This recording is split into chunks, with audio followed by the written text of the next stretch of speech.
Hi everyone, this side Kapil. I welcome you all on CDS Nexus. So today we are going to solve statement type question and uh, and I hope you understood these question and able to solve question in your next examination, that is CDS 2 2026. So here we have four statement.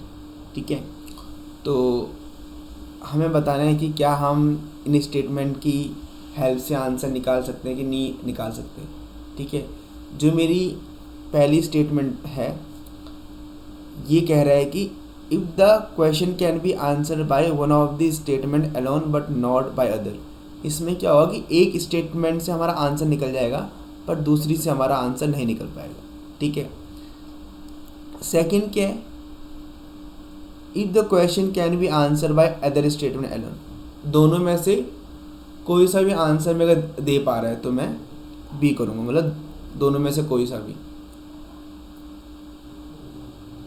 Answer by other statement alone, मतलब मेरे दोनों statement दे सकते हैं answer. Third क्या है कि जब मैं इन दोनों का यूज़ करूँगा तब जाके मेरा आंसर मिलेगा. और फोर्थ क्या है, जब मैं इन दोनों को कंबाइन करूँगा तब भी मेरा आंसर नहीं मिलेगा. ठीक है. पहला क्या कहता है कि if the question can be answer by one of the statement alone but not by other, means A से आंसर मिल रहा है पर बी से आंसर नहीं मिल रहा है. सेकंड क्या है, दोनों से आंसर मिल रहा है. ठीक है, अगर मैं ए का इस्तेमाल करूँगा तब भी आंसर मिल रहा है और मैं बी का इस्तेमाल कर रहा हूँ तब भी मेरा आंसर मिल जाएगा. सी में क्या होगा, सी में जब मैं ए और बी दोनों का इस्तेमाल करूँगा तब जाके मुझे आंसर मिलेगा. ठीक है, ये अलोन मेरा आंसर नहीं दे सकता है. डी में क्या होगा, दोनों को कंबाइन करूँगा तब भी आंसर नहीं मिल रहा है. ठीक है. ठीक है, तो ये तो बस हो गई थ्योरी. अब करते हैं क्वेश्चन. पहला क्वेश्चन कहता है कि अ नंबर ये है, ये मेरा 25 से डिवाइड हो जाता है. ठीक है, तो 2 7 7 x y 5 मेरा 25 से डिवाइड हो जाता है. ठीक है. अब देखो कोई भी नंबर मेरा 25 से डिवाइड होता है तो उसके आखिरी 2 डिजिट चेक करना है आप. तो अगर उसका आखिरी मेरा डिजिट 5 होगा तो इससे पहले वाला या 2 होगा या फिर 7 होगा. चेक करते हैं. देखो 25 1 25, 25 2 50, 75 100, 125 150, 175 200 225. ठीक है. अब मैं देखता हूँ 5 वाला. देखो 5 है तो आगे 2 है, 5 है आगे 7 है, 5 है 2 है, 5 है 7 है, 5 है 2 है. तो अगर 5 होगा या तो उसके आगे 2 होगा या फिर 7 होगा. तो यहाँ से मैं सीधे एक बात कह सकता हूँ कि y की मेरी दो वैल्यू हो सकती है, एक तो 2 और एक 7. ठीक है. ठीक है, लेकिन हमें क्या पूछे, हमें बोला कि x की वैल्यू निकालनी है. अब मुझे x की वैल्यू निकालनी है स्टेटमेंट 1 और स्टेटमेंट 2 का यूज़ करते हुए. अब जब मैं पहली स्टेटमेंट का यूज़ करता हूँ, ये कहता है कि मेरा ना जो ये नंबर है ये 9 से डिवाइड हो जाएगा. तो 9 का डिविजिबिलिटी का रूल क्या कहता है कि इस पूरे नंबर का सम कर लो. तो 14 19 और 21, तो 21x + y. तो अगर ये नंबर मेरा 9 से डिवाइड होता है इट मीन्स इसको 27 के इक्वल होना चाहिए. तो मतलब x + y की वैल्यू क्या होगी मेरी 6. ठीक है. अब मुझे y की वैल्यू तो मुझे पता है या तो 2 हो सकती है या 7 हो सकती है. तो 7 तो आ नहीं सकता यहाँ पे सिर्फ क्या आएगा 2. तो x की वैल्यू क्या होगी 4. तो x की वैल्यू मुझे 4 मिल चुकी है. ठीक है. ठीक है, क्या ये इसी स्टेटमेंट से हमारा आंसर निकल रहा है? नहीं. अब देखो 9 की टेबल क्या होती है, 18, 27 और मेरा 36। तो अगर यहाँ पे मेरा 36 होगा तो x प्लस वाई की वैल्यू क्या होनी चाहिए, मेरी 15 होनी चाहिए ना। तो यहाँ पे y की वैल्यू 7 और x की वैल्यू क्या आएगी 8।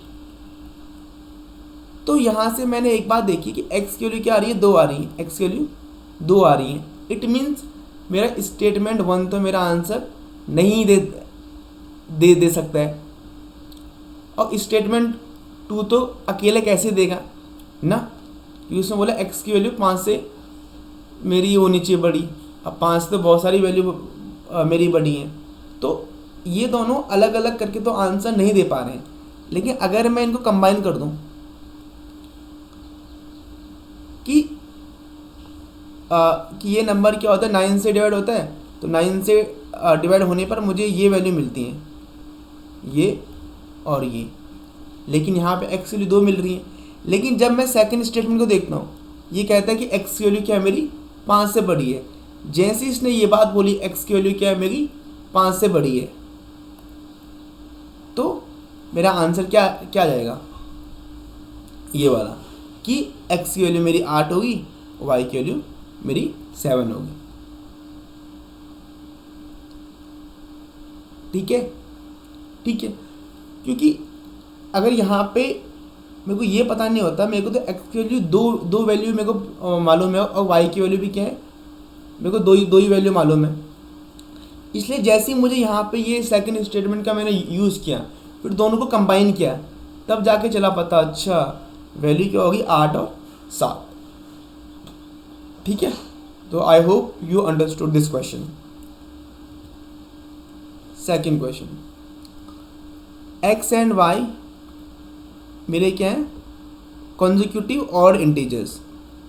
ठीक है, मतलब एक के बाद एक, 1, 3, 5, और इंटीजर्स हैं तो ये मेरे पॉजिटिव और नेगेटिव दोनों हो सकते हैं। ठीक है, अब मुझे इसकी क्या यूनिक वैल्यू मिल सकती है, मतलब कि एक ही वैल्यू मिल सकती है। पहली स्टेटमेंट का यूज़ करूँगा, x plus Y raise to power 4। अब 256 को मैं क्या लिख सकता हूँ, 4 की पावर 4, 4 इंटू 4 16, 16 इंटू 4 64, 64 इंटू 4 256। ठीक है, ठीक है। अब इसको मैं दो तरीके से लिख सकता हूँ, देखो, x plus Y raise to power 4 और ऐसे, और एक मैंने ऐसे लिख दिया, क्योंकि तभी भी क्या आएगा, 256। अब मैं इसकी पावर को 4 से कर लूँगा डिवाइड दोनों साइड, तो मेरा क्या आएगा, x plus y equal to 4 और x plus y equal to -4। अब इसने बोला है कि मेरे x और y के और कॉन्जिक्यूटिव और इंटीजर, मतलब एक के बाद एक ना, तो इट मीन्स ये मेरा 1 और 3 होगा ना। अगर यहाँ पे कॉन्जिक्यूटिव और इंटीजर नहीं देता तो मैं 0 और 4, 2 और 2 भी ले सकता था, लेकिन यहाँ पे उसने कॉन्जिक्यूटिव और इंटीजर्स की बात की है, और एक मेगा -1 और -3 मिल जाएगा। ठीक है, तो मुझे अभी यूनिक वैल्यू तो नहीं मिली, पहली स्टेटमेंट का यूज़ करके मुझे यूनिक वैल्यू तो नहीं मिली, दो वैल्यू मिली हैं। अब इसने बोला है कि x प्लस वाई का क्यूब 16 से कम है, तो कोई भी नंबर का अगर क्यूब होता है तो उसका आंसर क्यूब आता है, नहीं। अगर मेरा कोई भी नेगेटिव नंबर का क्यूब आता है तो आंसर क्या आता है उसका, मेरा नेगेटिव आता है। तो बस जब नेगेटिव आंसर आएगा तो ये वाली कंडीशन तो उसको फुलफिल नहीं कर पाएगी, कौन सी करेगी, मेरी ये वाली। इट मीन्स जब मैं दोनों स्टेटमेंट को कंबाइनली यूज़ करूँगा तब मुझे क्या मिल जाए, इसकी यूनिक वैल्यू मिल जाएगी।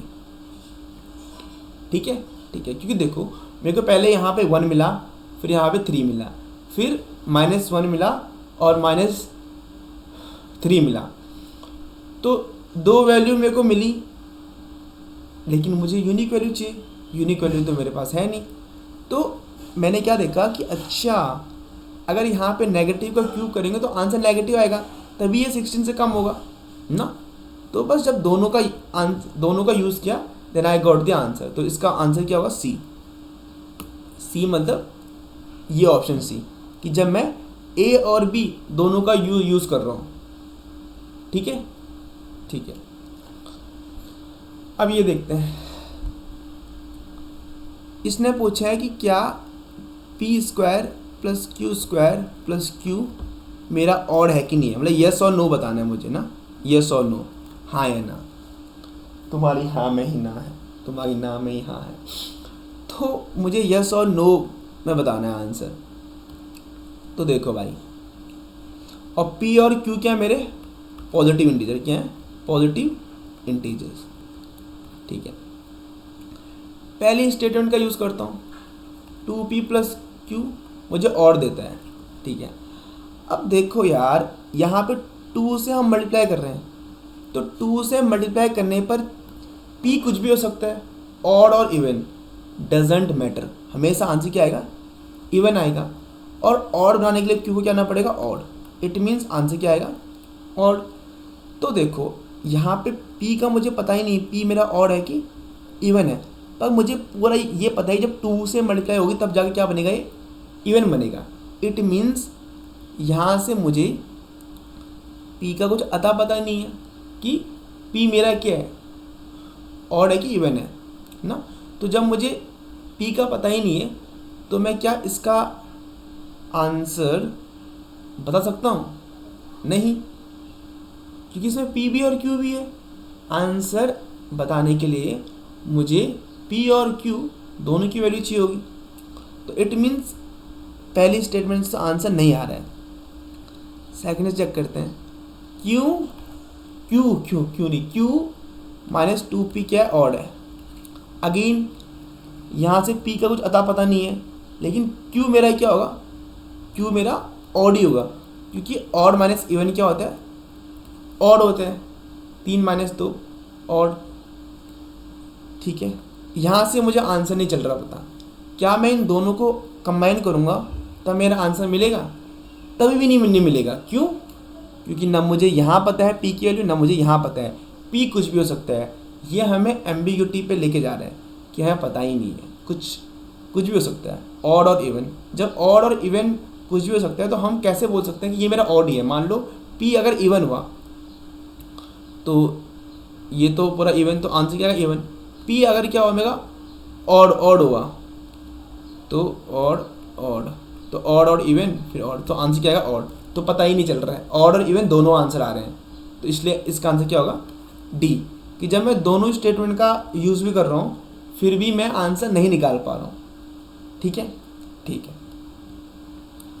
ये क्वेश्चन सेम मुझे बताना है कि m n से बड़ा है, यस और नो में आंसर देना है, और दोनों क्या है मेरे, नॉन जीरो नंबर है, मतलब ज़ीरो नहीं है।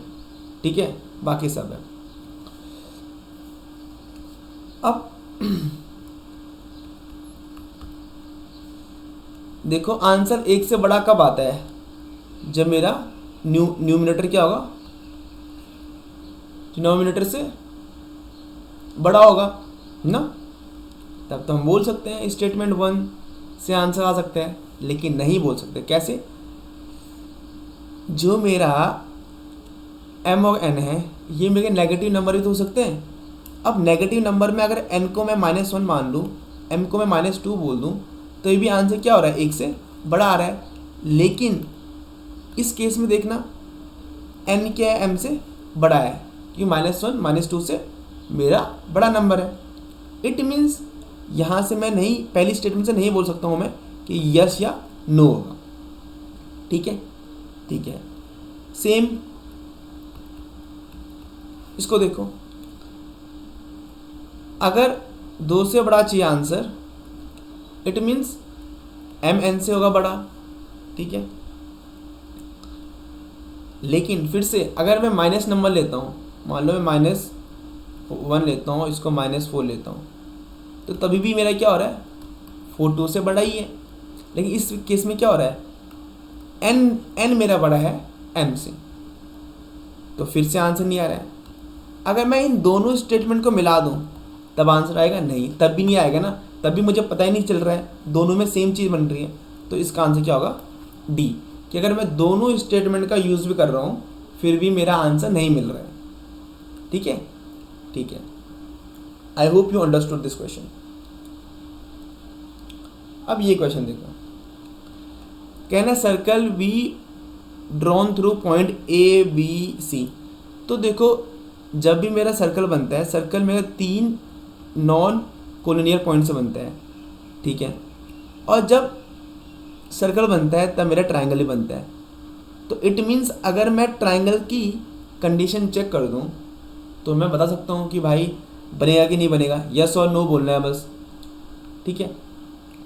तो मेरा जो जो ट्रायंगल बनने की पॉसिबिलिटी क्या होती है या कंडीशन क्या होती है कि 2 साइड का सम क्या होना चाहिए, तीसरी साइड से बड़ा होना चाहिए, ठीक है। तो पहले में चेक करो, 10 बड़ा है, 11 5 से बड़ा है, ठीक है। तो देखो इससे मैं बोल सकता हूँ हाँ कि मेरा क्या बन सकता है, मेरा सर्कल बन सकता है। पहली स्टेटमेंट इनफ है ये मेरा बताने के लिए, ठीक है, ठीक है। अब सेकंड देखो, सेकंड में ही मैं सेम चीज़ यूज़ कर सकता हूँ, लेकिन यहाँ पे मैं एक और चीज़ आपको बताना चाहूँगा। अगर 3 पॉइंट मेरे वो हैं एक ही लाइन पे तो उनको क्या बोलते हैं हम, कोलिनियर ना, कोलिनियर बोलते हैं ना मैथ्स की लैंग्वेज में, ठीक है। तो कोलिनियर की कंडीशन क्या होती है कि मान लो ये ए है, ये बी है, ये सी है, तो A B plus B C equal to मेरा क्या होगा, ए सी।